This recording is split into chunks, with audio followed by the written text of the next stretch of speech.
신실하신 하나님, 사랑과 은혜가 변함이 없으신 하나님, 올 한해도 주의 사랑과 은혜로 우리를 보호하시고 보살펴 주신 하나님, 우리는 시이 변하나 변함이 없으신 신실하신 하나님께 진실로 감사드립니다. 올 한해도 줄이지 않고 벌거벗지 않고 일용할 양식과 거처할 곳을 주시고 우리의 필요를 채워주셔서 참으로 감사드립니다. 하지만 하나님, 물질적인 풍요함에도 우리의 영혼은 목마르고 메말라 가는 것을 하나님께 고백합니다. 풍족한 음식에도 우리의 영혼은 배부르지 않고 좋은 옷과 좋은 집에도 우리 영혼의 참된 안식과 참된 평강이 없습니다. 하나님, 우리를 불쌍히 여겨주시고 긍휼히 여겨주시옵소서. 하나님, 우리 영혼의 참된 부요함과 참된 평강을 참으로 찾고 구하게 하여 주시옵소서. 하나님, 우리의 눈을 생명과 생수의 근원 대신 하나님께 두게 하여 주시고 우리의 소원을 평강과 사랑과 만족과 안식과 안진의 근원 대신 하나님께 두게 하여 주옵소서. 하나님, 하늘 영광 버리고 이 땅 가운데 오신 예수님, 무한하신 하나님께서 유한하고 낮고 낮은 이 땅에 오신 하나님, 죄악이 가명한 이 땅 구유에 우리를 멸망해서 구원하고 우리와 친구 되기 위해 오신 예수님, 하나님, 성탄절을 맞아 하나님을 주로 고백하는 우리도 예수님의 마음을 품고 예수님의 삶을 살아갈 수 있도록 우리 가운데 은혜를 베풀어 주시옵소서. 하나님, 이번 성탄절에는 높아지려는 것에 온 마음을 뺏기는 우리와 우리 신자들이 예수님과 같이 낮아지는 마음 가질 수 있도록 우리 가운데 은혜를 베풀어 주옵소서. 하나님, 우리에게 맡겨진 가족과 우리에게 맡겨진 주의 지체들과 성도들을 사랑할 수 없는 저희들을 불쌍히 여겨주시고 하나님, 은혜를 베풀어 주셔서 주의 사랑을 우리 가운데 부어주셔서 참으로 주의 사랑을 드러내며 살아갈 수 있도록 도와주시옵소서. 우리 스스로 감당할 수 없음을 주께서 아시오니 주의 성령을 우리 가운데 허락하시고 우리와 이 땅에 거하는 모든 성도와 주의 몸된 교회 가운데 부어주시옵소서. 하나님, 이 나라를 위하여 기도합니다. 이 나라를 전쟁의 위협으로부터 구해주시고 하나님, 화재 사고를 당한 이들에게 하나님, 이들과 가족들에게 하나님의 위로가 함께하여 주시기를 간절히 구합니다. 하나님, 한 해를 마감하고 새해를 준비하는 주의 몸된 교회 가운데 함께하여 주시고 우리 가운데 주의 말씀을 허락하여 주시고 주의 사람들을 일으켜 세워주셔서 새해에는 하나님을 더욱 사랑하고 우리에게 맡겨진 사람들을 더욱 사랑할 수 있도록 우리 가운데 은혜를 베풀어 주시옵소서. 우리와 우리 가족들과 우리의 모든 것들을 주의 몸된 교회를 사랑과 은혜가 많으신 하나님께 의탁할 수 있도록 우리에게 주님 참으로 주를 의탁하는 마음 허락하여 주시옵소서. 하나님, 오늘 우리 가운데 말씀을 허락하여 주시고 하나님께 드리는 찬양을 받으시고 하나님께서 우리에게 주신 것의 극히 일부를 우리를 대표하여 주께 다시 돌려드리오니 주께서 받아주시옵소서. 우리를 위해 이 땅 가운데 오신 예수 그리스도 이름으로 기도합니다. 아멘.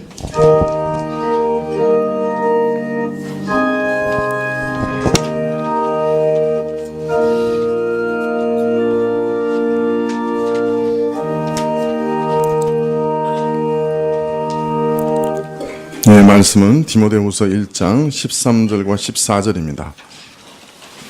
신약 343쪽인데요. 디모데후서 1장 13절과 14절입니다.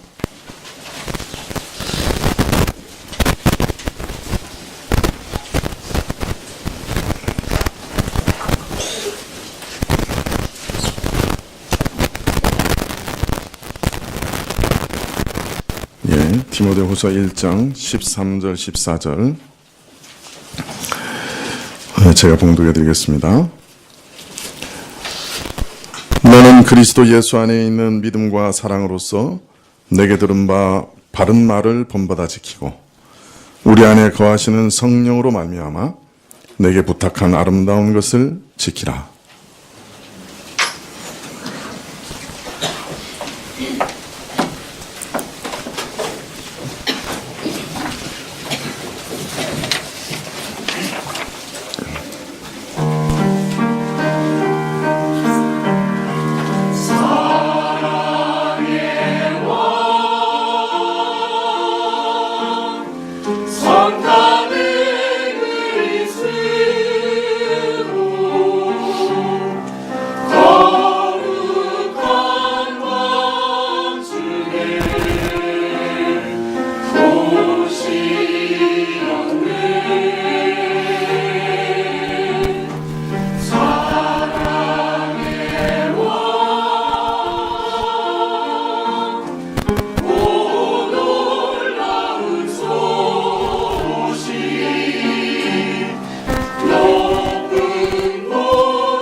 바울은 자신이 전한 복음이 참 아름다운 것이다, 이렇게 오늘 말씀하고 있습니다.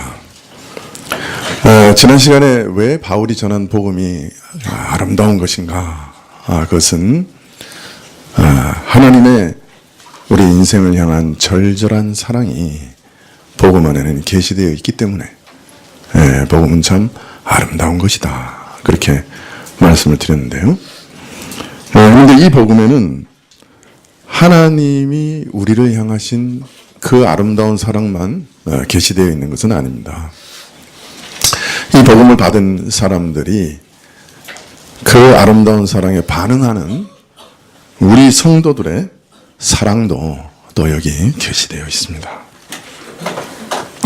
이 복음에는 성도들이 하나님을 향한 사랑이 계시되어 있기 때문에 이 복음은 참 아름다운 것이다, 그렇게 말할 수가 있는 것이죠. 사랑은 사랑을 불러일으킵니다. 진실된 사랑은 통상 참 사랑으로 응답받지요. 오래되어서 제가 이렇게 명확하게 잘 기억은 나지 않습니다만은 예전에 읽은 한 글이 생각이 납니다. 결혼해서 몇 년 안 되어서 남편을 잃고 그 후 3남매를 홀몸으로 훌륭하게 키운 어머니가 쓴 글이었는데요. 남편이 죽은 후에 30년 동안 참 뼈 빠지게 일하면서 자식을 키웠고 갖가지 고생을 하면서, 그러나 참 자식들을 훌륭하게 키워낸 한 어머니가 그 청산과부로서 홀로 외로움 속에서 고생 가운데서 어떻게 자신이 살아올 수 있었는가 하는 것을 적은 글이었습니다. 결혼하고 얼마 지난 후에 남편과 서울에서 춘천까지 갈 일이 있었는데, 그때는 이제 기차가 상당히 이렇게 오래 걸렸죠. 둘이 기차를 타고 가는데 기차 안에서 별 다른 대화도 없었지만 남편은 춘천까지 가는 몇 시간 동안에 내내 아내의 손을 꼭 잡아주었답니다.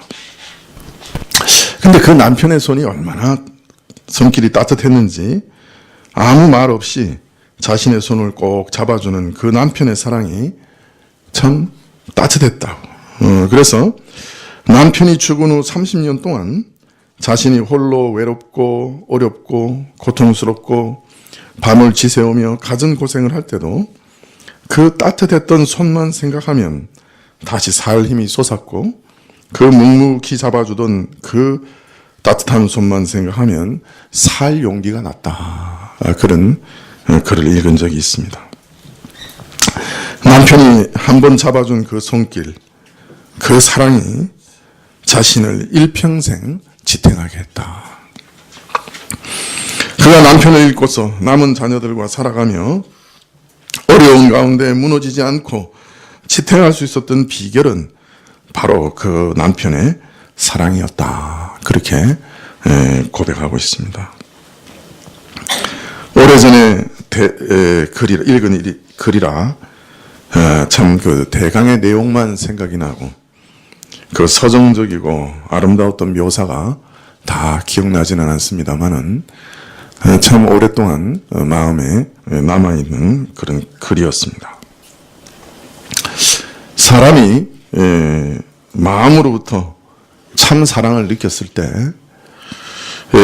어떤 사람으로부터 마음으로부터 전달되는 진실된 사랑을 얻었을 때 그것이 사람에게 얼마나 큰 힘이 되는지요. 그 사랑이 얼마나 크고 강한 힘을 발휘하는 것인지요. 실상 우리가 그래도 이 땅에서 살아가는 것은 어떤 면에서는 이런 사랑 때문에 살아가는 것이 아닌가, 그런 생각이 듭니다.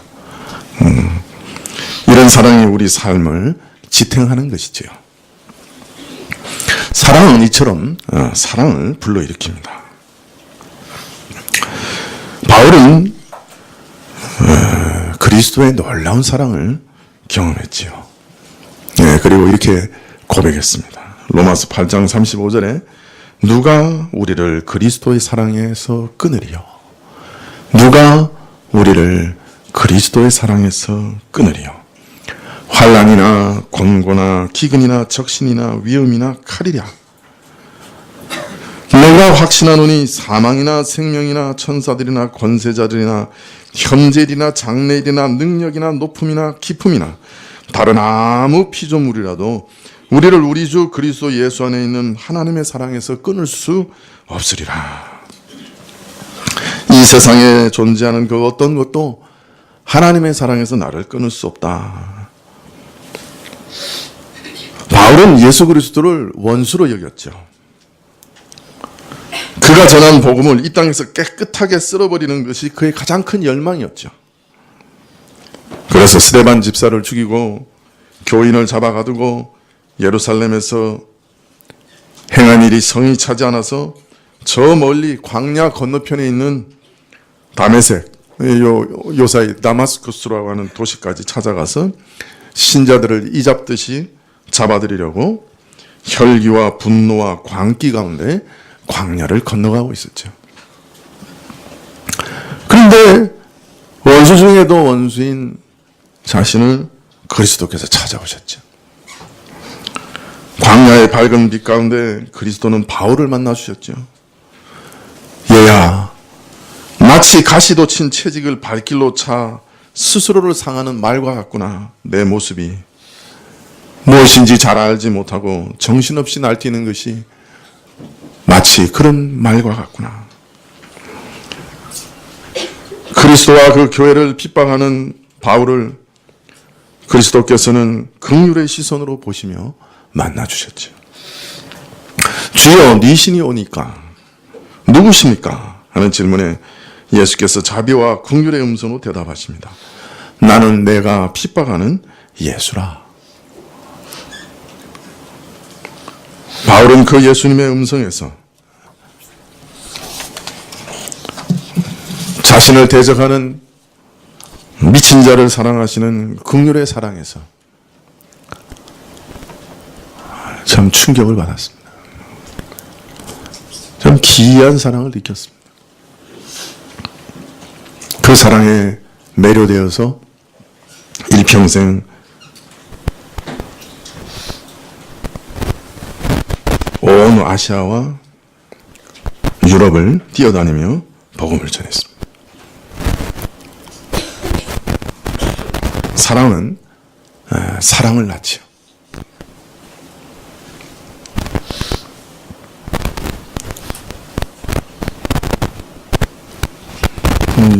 바울만 이런 사랑을 받은 것 아니죠. 복음을 통해 그리스도의 부르심을 받은 우리 모두가 사실 다윗처럼 주의 음성을 들었죠. 우리를 부르시는 음성. 믿기만 하면 구원을 얻으리라 약속해 주시고 우리를 불러주셨죠. 우리도 바울처럼 한량없는 그리스도의 사랑을 받은 사람들이죠. 아버지의 사랑을 모르고 광야 같은 이 땅에서 무리방황했지요. 왜 사는지도 모르면서 악착같이 살다가 허무한 삶 속에서 갑자기 그리스도를 만났죠. 천지를 지으신 하나님께서 내 아버지신 줄을 알게 됐죠. 내가 그의 매우 독특한 사랑의 대상인 것을 알게 됐죠. 그 사랑에서 끊을 수 있는 사람이, 존재가 이 땅에 아무도 없는 것을 알게 됐죠. 그래서 우리도 한 몫으로 이제 외칠 수 있죠. 누가 너희 하나님의 택하신 자들을 송사하리요 의롭다 하신 이는 하나님이시니 누가 정죄하리요 죽으실 뿐 아니라 다시 살아나신 이는 그리스도 예수시니 그는 하나님의 우편에 계신 자요 우리를 위하여 간구하는 자시니라. 그러니 누가 우리를 그리스도의 사랑에서 끊으리요. 이것은 바울의 고백이고 또 우리 자신의 고백이죠.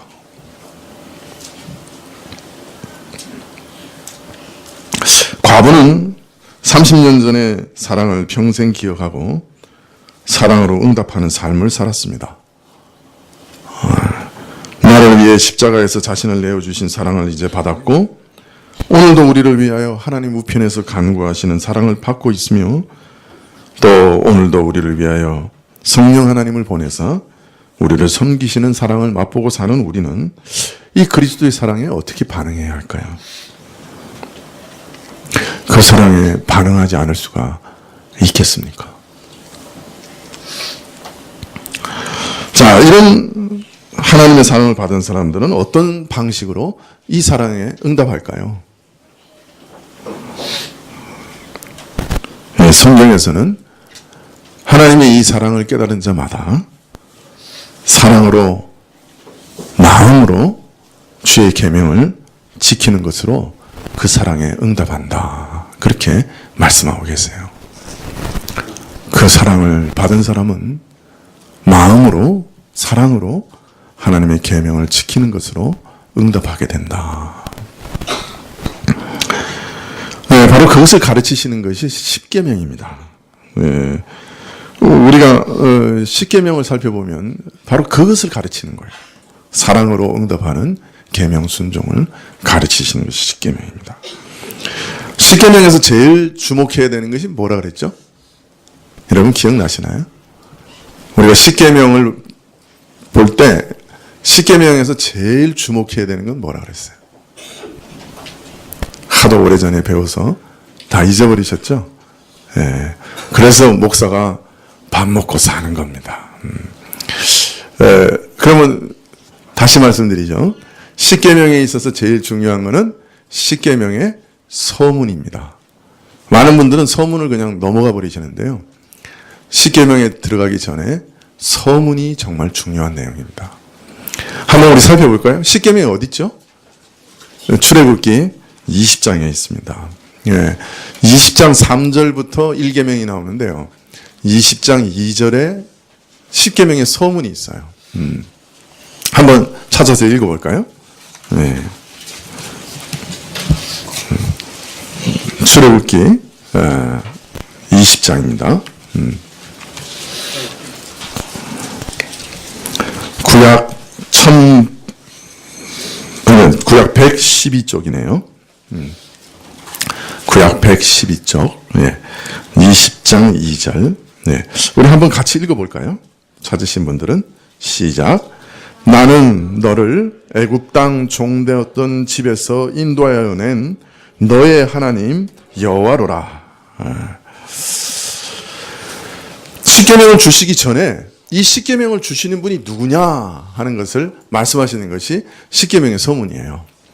자, 십계명의 서문에서 여호와 하나님은 누구라고 말씀하시느냐? 자신을 나는 너의 하나님이다. 이렇게 말씀하세요. 나는 너의 하나님이다. 얼마나 아름답고 놀라운 말씀인지요.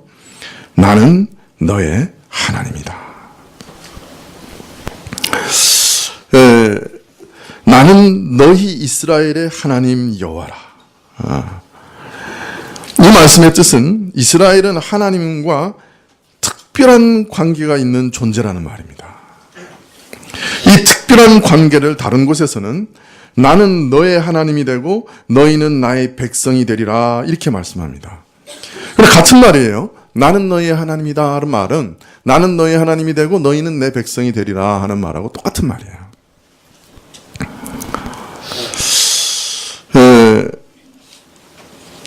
하나님의 입장에서 보면 너희는 내 백성이 되고 백성의 입장에서는 하나님은 나의 하나님이 되시죠. 그 같은 말인데 오늘 여기서 나는 너의 하나님이다 라고 한마디로 말씀하고 계시는 것이죠. 하나님께서 이스라엘에게는 어떤 분인가? 나는 너의 하나님이다. 다른 한편으로 이스라엘이 하나님에 대해서는 어떤 존재냐? 너희는 내 백성이다. 이것을 우리가 지난 시간에 배운 호세아서에서는 뭐라고 얘기합니까? 나는 너의 남편이 되고 너는 나의 아내가 된다. 같은 본질인데요. 그걸 이렇게 비유적으로 얘기하셨어요. 나는 너의 남편이 되고 너는 나의 아내가 된다. 예레미야서 3장에서는 또 이것을 뭐라고 얘기하시냐면 나는 너의 아비가 되고 너희는 나의 자녀가 된다. 이거 신약에도 다 나오는 얘기죠. 예수님은 우리의 신랑이 되시고 우리는 그리스도의 신부가 되고 하나님은 우리의 아버지가 되시고 우리는 그의 자녀가 되시고 이거 다 구약에도 나오는 얘기예요. 아주 독특한 관계, 독특한 사랑의 관계를 계속해서 비유적으로라도 가르쳐 주시는 거예요. 하나님과 우리 사이가 이런 관계다. 이런 관계를 한마디로는 뭐라 그래요? 신학적으로 언약 관계라 그렇게 얘기해요. 언약 관계라. 하나님이 우리 하나님이 되시고 나는 하나님의 백성이 된다. 그걸 하나님과 그런 언약을 맺어서 하나님과 그런 관계를 맺는 거예요. 그걸 언약 관계라 그렇게. 예. 그래서 성경도 이 언약을 참으로 가장 중요시 여겨서 뭐라 그래요? 구약과 신약이라고 나누잖아요. 옛날 언약, 새 언약. 성경의 이름이 구약과 신약이잖아요. 예. 그러니까 언약의 관계가 중요한 거예요. 하나님과 우리 가운데 언약을 맺었어요. 이런 아주 독특한 관계로서 나는 하나님의 백성이 되고 하나님은 나의 하나님이 되시고 하나님은 우리의 남편이 되시고 우리는 하나님의 신부가 되고 하나님은 우리의 아버지가 되시고 우리는 하나님의 자녀가 된다. 예. 얼마나 독특한 관계예요. 얼마나 아름다운 관계예요. 예. 일반적인 의미에서 세계 모든 민족이 다 하나님의 소유고 하나님이 창조하신 피조물이지만 그러나 이스라엘은 하나님의 백성이고 하나님의 소유예요. 아주 매우 특별한 의미에서요. 예, 다른 민족이나 집단에서 적용할 수 없는 특별한 사랑의 관계를 하나님께서는 이스라엘과 맺으신 것이죠. 자, 이러한 특별한 관계는 어떻게 해서 맺어졌는가? 나는 너희 하나님이시라는 말씀 앞에 덧붙여 있습니다. 나는 너를 애굽 땅 종되었던 집에서 인도하여 낸 너희 하나님 여호와다. 애굽 땅 종되었던 집에서 인도하여 낸 하나님이시다. 여러분, 보통 우리가 이제 다 알아요. 구약에서 애굽은 뭘 상징하죠? 흑암 세력, 이스라엘을 종으로 만드는 죄의 세력, 억압 세력, 마귀의 세력이죠. 그 세력에서 구원해낸 구원자. 그래서 너희를 내 백성으로 만든 하나님이시다. 그렇게 지금 말씀하고 계시는 거예요. 하나님께서는 애굽에서 종되었던 이스라엘을 구출해 내셔서 자유롭게 하나님을 섬길 수 있는 자유자로 만드셨지요. 이 세상의 노예에서 이 세상의 정욕과 유혹과 죄의 세력에서 얽매여서 살았는데 거기서 자유롭게 하셨죠. 예, 그래서 하나님과 매우 특별한 관계, 하나님의 백성이 되게 하셨죠. 천국 백성이 되게 하셨죠. 하나님의 자녀가 되게 하셨죠. 그의 신부가 되게 하셨죠. 하나님을 자유롭게 섬기게 하기 위하여 구출해내어 하나님의 친백성 삼으신 관계다. 그 하나님이 계명을 지금 주신다. 그 말씀입니다. 이것은 신약 백성에게도 똑같은 거죠. 네, 자기 백성 삼으신 독특한 관계는 오늘 신약 성도들에게도 독특한 그 관계는 그대로 적용되는 것이죠. 예수님께서 나를 대신해서 십자가에서 내가 받아야 할 지옥의 모든 형벌을 다 받으셨어요. 내가 그것을 믿으면 죄사함을 받고 뿐만 아니라 성령께서 우리에게 오셔서 죄의 세력에서 우리를 구원해내세요. 그리스도의 사람으로서 하나님의 백성으로서 죄에서 벗어나는 은혜를 그리스도 안에서 얻게 돼요. 그리스도의 은혜와 사랑을 믿음으로 하나님의 백성이 되고 하나님의 아들이 되었어요. 바로 그것이 우리들이죠. 구약이나 신약이나 본질은 똑같습니다. 자, 그러므로 우리는 여기서 이 순서를 참으로 주목해야 돼요. 오늘 하나님께서 이스라엘에게 십계명을 주시는데요. 이 십계명을 준 대상은 구원 받을 사람이에요? 구원 받은 사람이에요? 예? 구원 받은 사람이죠. 어디서부터? 애굽에서 죄의 세력에서부터 구원 받은 사람들이죠. 자, 이 계명을 지키면 너희가 애굽에서 구출을 받을 것이다. 그렇게 얘기하세요? 아니죠. 애굽에서 이미 구출해 내신 사람들에게 이 계명을 주셨어요. 이 계명을 지키면 내가 너희를 구원해 주겠다? 아니죠. 구원했으니 이 계명을 지키라는 거예요. 이 순서 매우 중요해요. 이제 너희가 하나님의 백성이 되었으니 나의 특별한 소유가 되었으니 나의 특별한 사랑을 받았으니 너희는 이제 하나님 나라의 법률을 배워야 되겠다. 그래서 그 백성으로 살아야 되겠다. 내 자녀가 되었으니 내 집의 가훈을 배워야 되겠다. 그래서 내 자녀답게 살아야 되겠다. 그게 십계명이에요. 이걸 모르고 계명을 지켜서 구원에 이르려고 했던 사람이 바리새인들이에요. 그래서 욕을 바가지로 얻어먹은 거예요. 예수님께.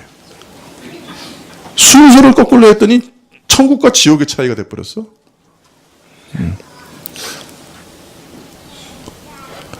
계명을 지켜서 구원을 얻은 게 아니에요. 구원을 얻은 사람들에게 이미 천국 백성 됐으니까 이제 천국 백성답게 살라고 주신 게 십계명이에요.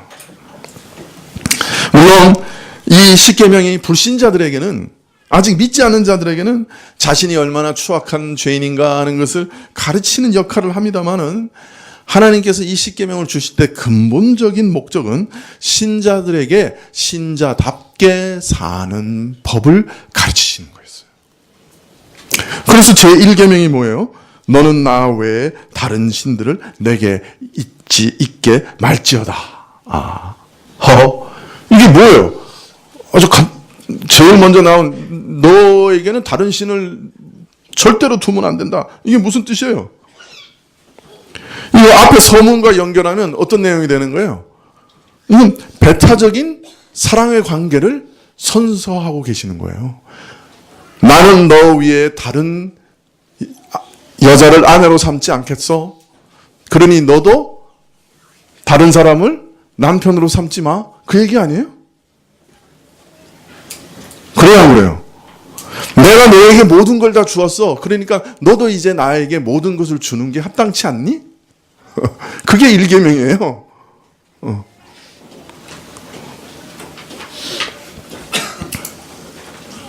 너는 나만의 것이고 다른 어느 누구의 것도 아니야 라고 선언한 거예요.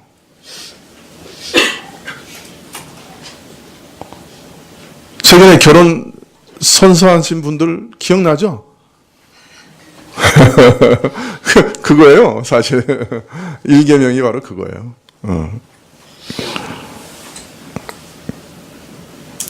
하나님이 우리에게 모든 사랑을 다 주셨기 때문에, 자신을 다 주셨기 때문에 너도 이제 내게 모든 것을 주는 것이 합당치 않느냐? 그게 1계명이에요. 그래서 2계명에 뭐가 나오는 줄 아세요? 질투하시는 하나님이 나오는 거예요. 2계명을 한번 보세요. 출애굽기 20장 4절에 너를 위하여 새긴 우상을 만들지 말고 또 위로 하늘에 있는 것이나 아래로 땅에 있는 것이나 땅 아래 물속에 있는 것에 아무 형상이든지 만들지 말며 그것들에게 절하지 말며 그것들을 섬기지 말라. 나 여호와 너희 하나님은 질투하는 하나님인즉 나를 미워하는 자의 죄를 갚되 아비로부터 아들에게로 3, 4대까지 이르게 하거니와 나를 사랑하고 내 계명을 지키는 자에게는 1000대까지 은혜를 베푸느니라. 여기 보면 어떤 피조물이든지 그 형상을 만들어 놓고 그것에 절하지 말고 그것을 섬기지 말라. 예배의 형식에 있어서 어떤 피조물도 내 눈앞에 세우지 말라. 하나님의 그 어떤 우상도 그 앞에 나가서 꿇어 절해야 할 존재로 인정하지 말라. 이 피조물을 인생과 다른 어떤 높은 존재로 인정하지 말라. 오직 한 분 하나님만이 나의 생사 화복을 주장하시는 분이요 나의 주인이시라고 인정하고 고백하면서 살아라. 하나님만 그래서 섬기며 살아가라.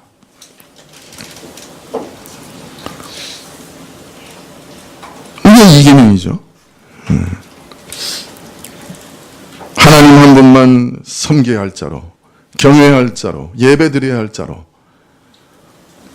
그의 뜻대로 사는 것, 그것이 내 삶의 목적이고. 근데 여기 아까도 말씀드렸지만 그렇게 살지 않는 사람에 대해서 하나님 뭐 하신다 그런 거예요? 네? 질투하신대요. 이 근본적으로 십계명 안에는 언약의 개념이 들어있는 거예요. 언약의 개념이 들어있는 거예요. 밑바닥에. 네. 자, 1계명에서 선서했어요. 네, 나는 너 외에는 다른 사람 없고 나도 너 외에는 다른 사람 없다. 그 다음에 그런 사람끼리는 뭐가 가능하냐면 질투가 가능해요. 부부간의 질투는 죄가 아니에요. 요새 어떤 그 이상한 남자분들이 있더라고요.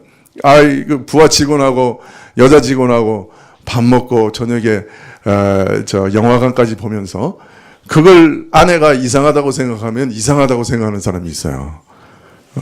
무슨 말인지 이해가 돼요? 이상한 거예요, 아니에요? 여자분들은 다 이상하지 그렇게 얘기하고 계세요. 그걸 질투하는 것은 정당한 거예요, 아니에요? 예? 그게 그렇게 어려운 산수 문제예요? 질투는 정당한 거예요. 남편이 옆에 지나가는 아리따운 아가씨에게 눈빛을 보낼 때 아내는 질투하는 게 당연한 거죠. 그렇지 않으면 그 사랑이 식은 거예요. 남편들은 항상 눈도 조심해야 돼요. 사실 여기서 질투는 열심이라는 단어예요. 열심. 네. 하나님은 우리의 사랑이 다른 피조물에게 가는 것에 대해서 견디지 못하신다는 거예요. 질투하신다는 그런 열심이 있으시다는 거예요. 왜? 자신이 우리를 사랑하시니까. 믿으세요? 그래서 하나님이 자신을 섬기지 않으실 때 느끼는 그 감정을 여기서 질투라고 번역을 했는데 어떤 열심이 있는 거예요. 막 열심히 일어났어요. 견디지 못하시는 거예요. 참 이상해요. 우리가 뭐라고. 그래서 죄를 뭐라고 그러시냐면 5절에 하나님께서 모든 경배와 사랑이 되시고 존재의 목적이 되시는 것을 거부하는 것이 죄라고 그래요. 사람의 범죄하는 것은 그래서 나를 미워하는 것이라고 그래요. 모든 죄는 하나님을 미워하는 것이라고 그래요. 왜 모든 죄는 하나님을 미워하는 것이라고 말씀하실까요? 우리 죄의 배후에는 항상 하나님을 미워하고 싫어하는 감정이 존재한다는 거예요. 왜 하나님을 미워해요? 내가 내 인생 내 마음대로 살려고 그러는데 하나님 그게 아니고 내 뜻대로 살려고 그러니까 미워하는 거죠. 내가 좋아하고 내가 감정적으로 갖고 싶어하고 내가 욕망하는 것 하나님이 잘못했다고 얘기하시니까 내가 싫어하는 거죠. 내가 그렇게 하고 싶어하는 거 하나님이 하지 말라 그러시니까 그 미워하는 거죠. 그래서 우리의 모든 죄의 밑바닥에는 하나님을 미워하는 감정이 있다는 거예요. 자, 그러나 참으로 하나님과 올바른 언약 관계 안에 있어서 하나님의 백성 되고 하나님의 자녀 되고 하나님의 신부된 사람들은 하나님 어떻게 섬기느냐? 20장 6절에 이렇게 말씀하세요. 나를 사랑하고 내 계명을 지키는 자에게는 천대까지 은혜를 베푼다. 하나님을 참되게 섬기는 것은 어떤 것이냐? 하나님을 사랑하여 그 계명을 지키는 것이라는 거예요. 이것이 올바로 하나님과 언약 관계 안에 있는 신자들의 모습이라는 거예요. 당연하죠. 그죠? 하나님의 사랑을 받았어요. 하나님의 친백성이 됐어요. 그 나라의 천국 백성이 됐어요. 그래서 천국의 계명을 나라마다 법이 있잖아요. 그죠? 천국의 법을 따라 살아요. 근데 왜 사는 거예요? 하나님 사랑 받아서 나도 하나님 사랑하기 때문에 그 천국 법을 순종하는 거예요. 그게 하나님의 사랑을 받은 언약 백성의 반응이라는 거예요. 그 사랑에 대한 참 반응이라는 거예요. 이해되시죠? 네.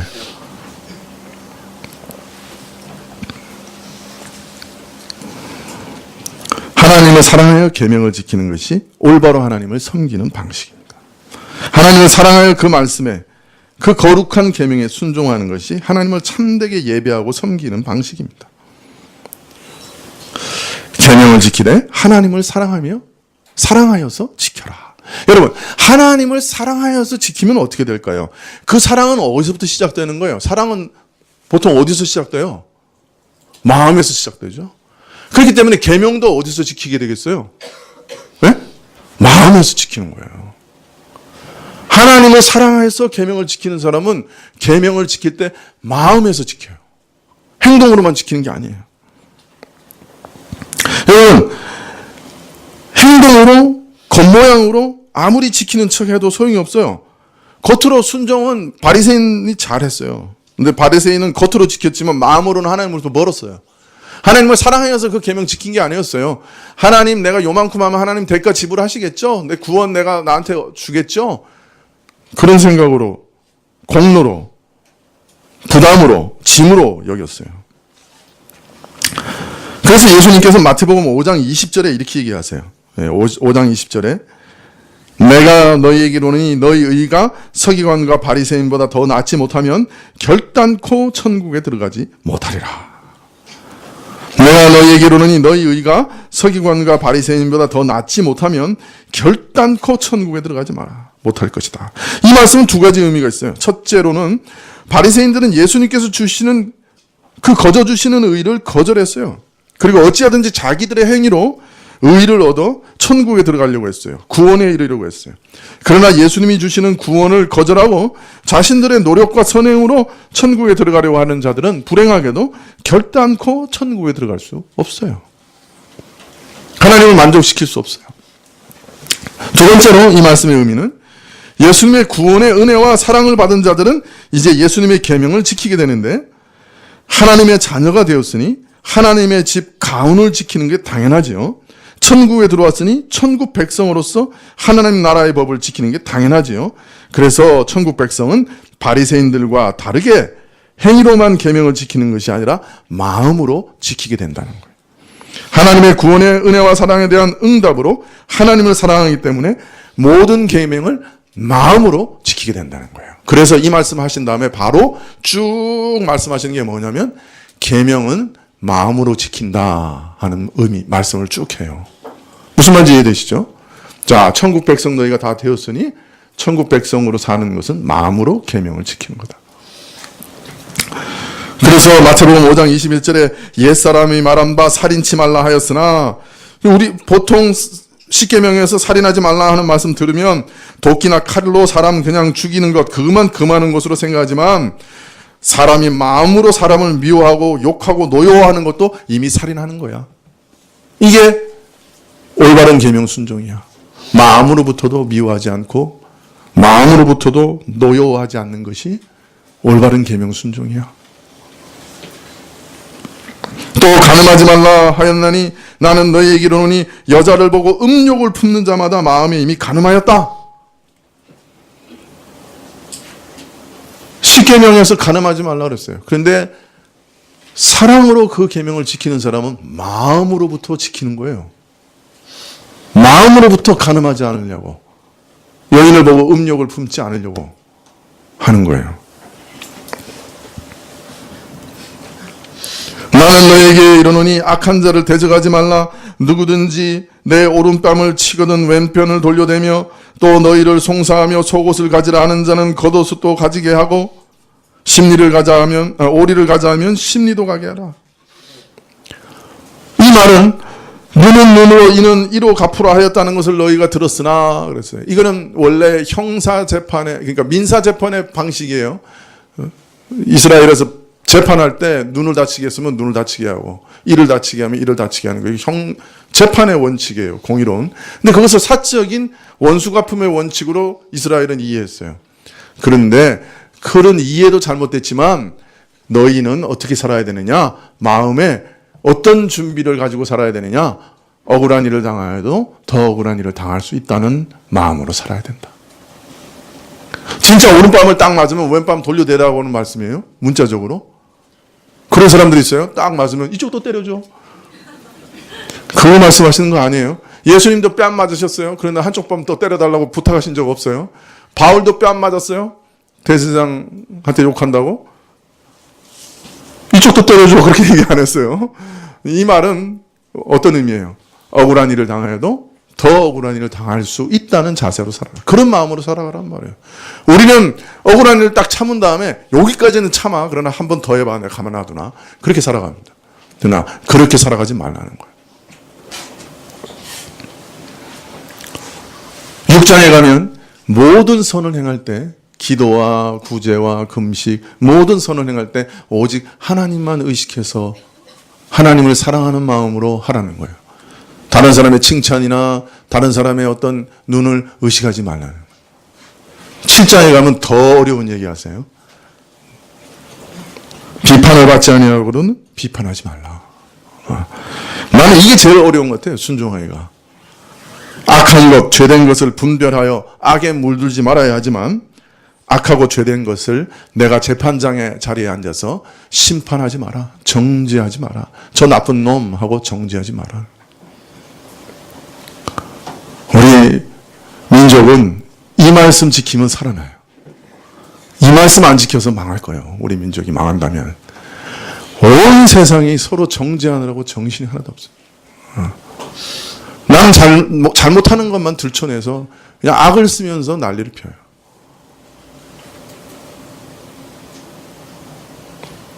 우리는 다른 사람이 악한 것을 볼 때 분명히 분별해야 돼요. 아, 저건 악한 것이다. 내가 따라가지 말아야 되겠다. 그러나 우리가 재판할 권리 없어요. 하나님은 이 땅에 재판할 수 있는 권리 딱 세 사람한테 줬어요.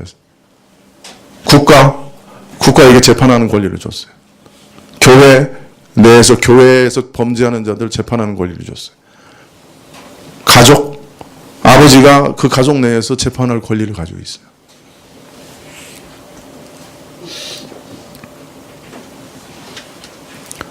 새 존재 외에 재판의 권리를 준 적이 없어요.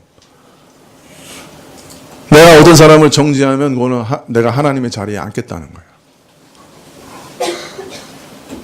최근에 제가 신문을 읽다가 하도 억장 무너지는 소리를 하길래 이걸 사람들이 어떻게 생각하나 싶어서 댓글을 이렇게 읽었는데요. 댓글이 막 수백 개 달렸더라고요. 근데 댓글에 보니까 찬반 이런 게 있어. 그래가지고 무심결에 딱 찬에 눌렀더니 숫자가 올라가는 거야. 내가 뭐 등록도 안 하고 아무것도 안 했는데 숫자가 올라가는 거야. 아, 재밌더라고. 그래가지고 읽으면서 계속 눌렀어. 숫자가 막 올라가. 나도 막 시민이 된 그냥 느낌이 막 드는 거야. 근데 그 다음날 아침에 기도를 하는데 뭐가 딱 막혀가지고 기도가 안 되는 거예요. 뭐가 이상해. 뭐가 계속 캥기는 거예요. 돌아봐도 죄 지은 게 없는데 왜 이렇게 이상해? 기분이 아주 씁쓸한 게. 근데 갑자기 생각이 나시는 게 이 말씀을 딱 생각해. 그럼 내가 뭘 정죄를 했나 생각해 보니까 어제 열심히 정죄했어. 이 나쁜 놈들. 그러면서. 그래서 제가 다음번부터는 누르지 않기로 결심을 했어요. 물론 시민으로서 의사를 표현할 방법으로 할 수는 있겠지만 거기 보니까 너무 정죄를 많이 하더라고요. 심판을 해버리더라고요. 하나님의 사랑을 받은 사람들은 어떤 방식으로 이 사랑에 응답하는가? 하나님을 사랑하여 마음으로 계명을 지키는 것으로 응답한다. 복음 안에는 이처럼 마음까지 새롭게 되어 아름다운 순종의 삶을 사는 은혜가 있기 때문에 복음은 참으로 아름다운 것이에요. 그래서 사도 요한은 이렇게 얘기합니다. 요한일서 5장 3절에 하나님을 사랑하는 것은 이것이니 우리가 그의 계명을 지키는 것이라. 그의 계명들은 무거운 것이 아니로다. 이게 사실 십계명의 내용을 요약해 놓은 거예요. 요한 사도가. 하나님을 사랑하는 것은 이것이니 우리가 그의 계명을 지키는 것이다. 성도가 하나님을 사랑하는 것은 하나님의 계명을 지키는 것으로 표현된다는 말이에요. 참된 계명 순종은 하나님을 사랑하는 그 사랑이 자기를 드러내어 표현되는 모습인 거예요. 주께서 가르치시는 방식을 따라 마음으로 주를 사랑하여 순종하는 것이 진정으로 하나님을 섬기는 방식인 거예요. 사도 요한은 십계명을 이렇게 설명해주고 있는 거예요. 그러므로 우리의 모든 계명 순종은 하나님을 사랑하는 사랑의 고백이 되어야 돼요. 사랑의 몸짓이 되어야 돼요. 아니, 모든 일의 동기, 모든 계명 순종의 동기, 모든 헌신의 동기가 하나님 사랑이어야 돼요. 내가 왜 일을 해야 됩니까? 하나님을 사랑하기 때문에 하는 거예요. 하나님께 그 사랑을 고백하기 위해서 하는 거예요. 왜 원수를 용서해요? 아직까지 나한테 달라들고 나를 해하는 사람인데 왜 용서해요? 하나님이 용서하시고 나 같은 죄인을 용서하신 사랑을 베푸셨기 때문에 나도 그 사랑에 응답하기 위해서 하나님께 내 사랑을 고백하기 위해서 용서하는 거예요. 다른 이유가 없어요. 왜 억울함을 당해도 왜 더 억울한 일을 당할 수 있다는 자세로 살아가요? 왜 마음으로부터도 가늠하지 않으려고 해요? 왜 가난하게 살아도 도둑질하지 않고 살라 그래요? 하나님을 사랑하기 때문에, 그 사랑을 고백하기 원해서, 그것을 통해서 하나님께 내 사랑이 고백되게 하기 위해서, 모든 것이 먼저 하나님과의 관계 때문에 그런 거예요. 그래서 최고의 계명은 먼저 내 하나님을 온 마음과 온 뜻과 온 힘과 온 정성을 다해 사랑하라는 것이요, 그리고 내 이웃을 내 몸처럼 사랑하라 하신 것이다. 그래서 성도들은 항상 기도해요. 내 삶의 순간순간이, 나의 모든 행위가 하나님께 사랑을 고백하는 작은 날개짓이 되게 하시고 하나님을 높이고 찬양하는 노래가 되게 하소서. 이것이 성도들의 기도예요. 내 삶의 모든 순간순간이 하나님을 사랑한다고 고백하는 작은 날개짓이 되게 하소서.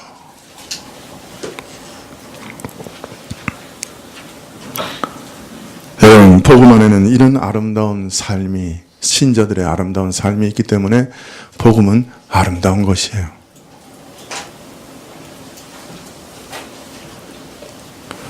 요한사도는 그의 계명을 지키는 것은 무거운 것이 아니라고 그래요.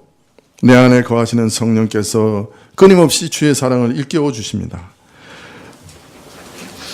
내게 선한 소망을 주십니다. 나를 감동하십니다. 우리는 이 성령의 지배를 떠날 때 금방 사랑을 잃어버립니다.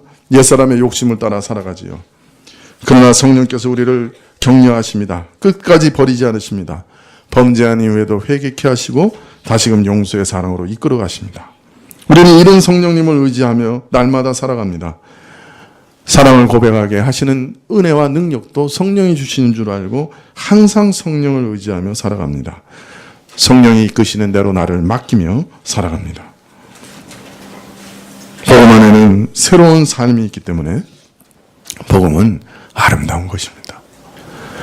만일 교회나 사람 가운데서, 신자 가운데서 무엇인가 아름답지 못한 것이 나온다고 하면 무엇인가 잘못된 거죠. 복음이 잘못되었던 거지. 오늘날 교회가 아름답습니까?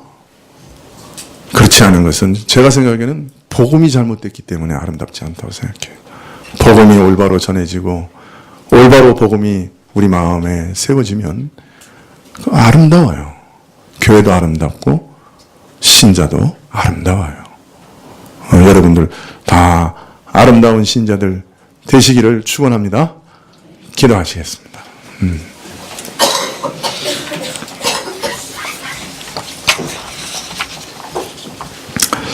주여, 우리가 계명을 순종하는 모든 일에서 주께 사랑을 고백하는 일이 있게 하옵소서. 헌신하는 것이나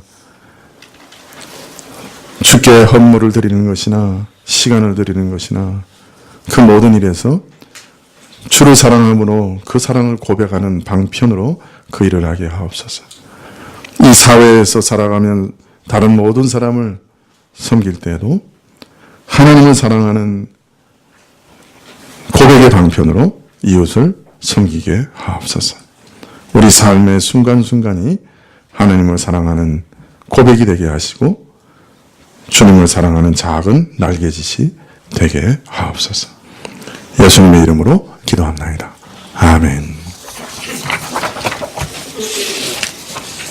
네, 418장 찬송하시겠습니다.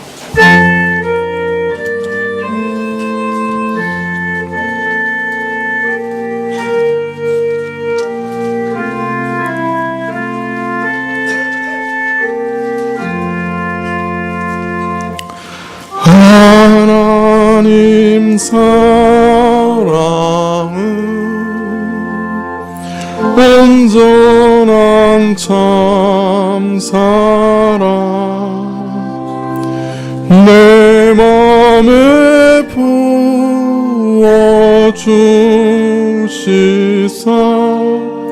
충만케 하소서. 내 주의 참사랑 햇빛과 같으니 그 사랑 내게 비추사 뜨겁게 하소서. 그 사랑 앞에는 풍파도 그치며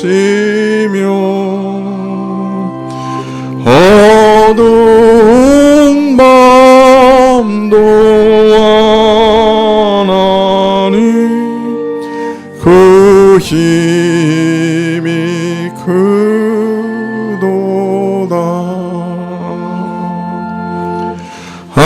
하나님 사랑에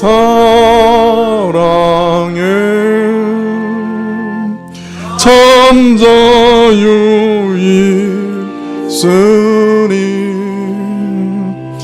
내 맘과 영에 채우사 새 힘을 주소서. 1절입니다. 하나님 사랑은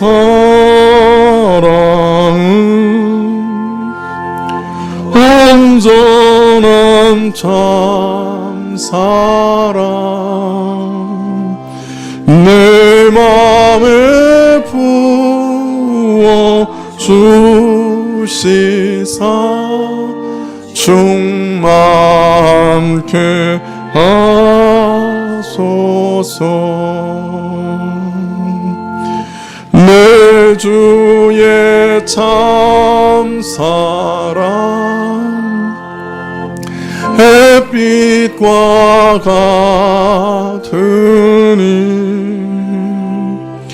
그 사랑 내게 비추사 뜨겁게 하소서. 그 사랑 앞에는 풍파도 그치며 어두운 밤도 와나니 그 힘이 크도다. 하나님 사랑에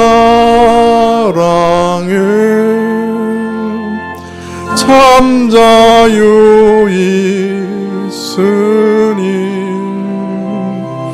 내 맘과 영에 채우사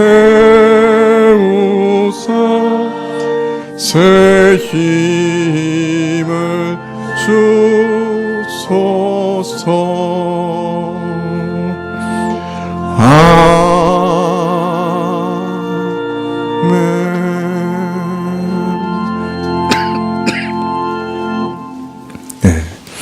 지금은 우리 주 예수 그리스도의 은혜와 하나님 아버지의 그 크신 사랑과 이 은혜와 사랑을 깨닫게 하시고 누리게 하시는 성령님의 교통하시고 역사하심이 주의 그 무한하신 사랑에 우리도 반응하고 우리도 주를 사랑하여 주께 사랑을 고백하고자 머리 숙인 주의 백성들 위해 지금부터 영원까지 함께 계실지어다. 아멘.